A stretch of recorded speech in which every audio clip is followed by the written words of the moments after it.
ከሰባት አስርት ዓመታት በተሻገረ የመማር ማስተማር መስክ ውስጥ ያለፈው የአዲስ አበባ ዩኒቨርሲቲ ዛሬም ተማሪዎቹን አስመርቋል።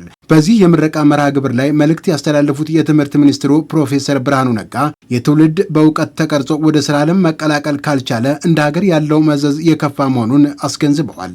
ጥራት የሌለው ትምህርት መዘዙ በክፍል ውስጥ ብቻ የሚቀር አይደለም።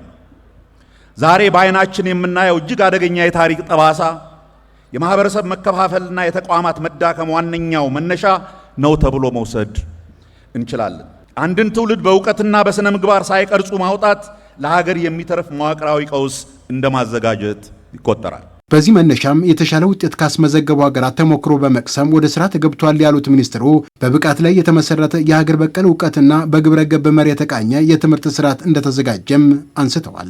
ከሌሎች ሀገራት ስኬታማ ልምዶችን በመውሰድ የተጀመሩት የሪፎርም እርምጃዎች ገና ሙሉ ለሙሉ ያላለቁ፣ ነገር ግን ተስፋ ሰጪ በሆነ መልክ እየተተገበሩ የሚገኙ ሲሆን የወደፊት የኛ እውነተኛ ስኬት የሚረጋገጠው አዳዲስ ዕውቀቶችን በራሳችን ምድር ላይ ማፍለቅ ስንችል፣ ዕውቀትን ከጽኑ ስነ ምግባርና ግብረ ገብነት ጋር አዋህደን ለተማሪዎቻችን ማስተማር ስንችልና የትምህርት ስርዓታችንን ሙሉ በሙሉ የሕዝባችንን ጥቅም ማዕከል ያደረገና ማህበረሰባዊ ችግሮቻችንን የሚፈታ ማድረግ ስንችል ብቻ በመሆኑ በዚህ ረገድ ትኩረት ሰጥተን እየሰራን እንገኛለን። ሀገር በተሻለ ትምህርት ጥራት መገለጥ እንድትችል የመነሻ መሰረቱን ማስተካከል ወሳኝ ነው። ለዚህም ደግሞ በተወሰኑ ቦታዎች ላይ ተወስኖ ለፍትሐዊ የትምህርት ተደራሽነት እንከን ሆኖ የነበረውን የቅድመ አንደኛ ደረጃ ትምህርት በማጎልበት በኩል የተሰጠው ትኩረት የጎላ ሆኗል።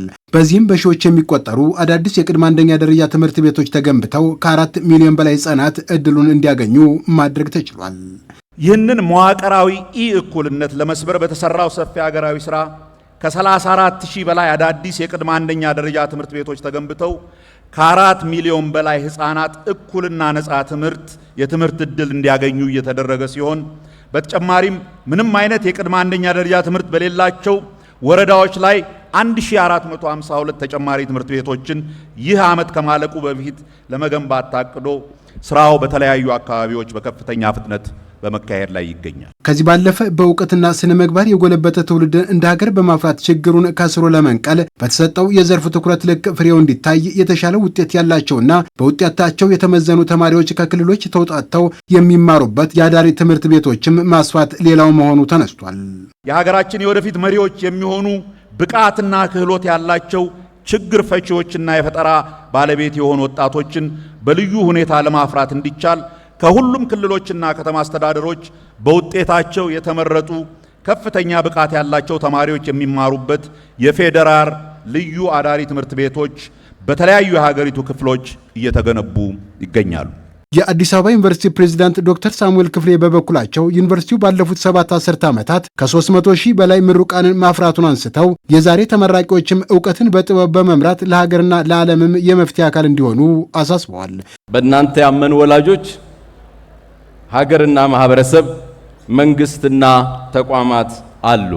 ስለሆነም የዛሬ ስኬታችሁ የሁላችንም የጋራ እና የድል ወል ነው። የቀሰማችሁት ዕውቀት ወደ ጥበብ አሳድጋችሁ ለሀገራችንና ለዓለም መፍትሄዎች እንደምትሆኑ ተስፋ ጥለንባችኋል።